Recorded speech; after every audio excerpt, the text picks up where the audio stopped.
ব্যাটসম্যানরা আগে থেকেই জানে বলটা অফ কাটার হবে, তবু তারা তা সামলাতে পারে না।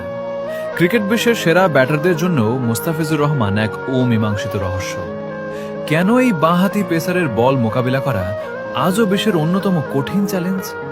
চলুন দেখে নিন। মুস্তাফিজের পেস এবং স্লোয়ারের গতির পার্থক্যের মধ্যে লুকিয়ে থাকে তার আসল জাদু। কোনো বল 135 কিলোমিটার গতিতে আসে, আবার ঠিক পরের বলটি 115 কিলোমিটারে। ব্যাটসম্যানের টাইমিং পুরোপুরি এলোমেলো করে দিতে তিনি সিদ্ধহস্ত।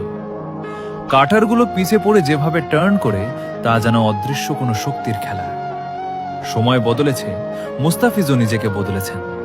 শুরুর দিকে সেই দুরন্ত গতি থেকে নিজেকে রূপান্তরিত করেছেন একজন ডেথ ওভার স্পেশালিস্টে। আইপিএল থেকে শুরু করে বিশ্বের বড় বড় সব টি-20 লিগ, সবখানেই তার কদর। বিপদের মুখে যখনই দলের উইকেট প্রয়োজন, তখনই মুস্তাফিজের ওপর ভরসা রাখাটাই এখন এক অলিখিত নিয়ম। এক হাতে মুস্তাফিজ, অন্য হাতে বাংলাদেশের বোলিংয়ের ভরসা। তার প্রতিটি উইকেট নেওয়ার ভঙ্গি এবং সেই বিনয়ী হাসি বাংলাদেশ ক্রিকেটের লড়াকু মানসিকতারই প্রতিফলন। মুস্তাফিজ মানেই কেবল একজন বোলার নন, তিনি প্রতিপক্ষের ব্যাটসম্যানদের জন্য একটা পুরো ইনিংস জুড়ে এক কঠিন পরীক্ষা।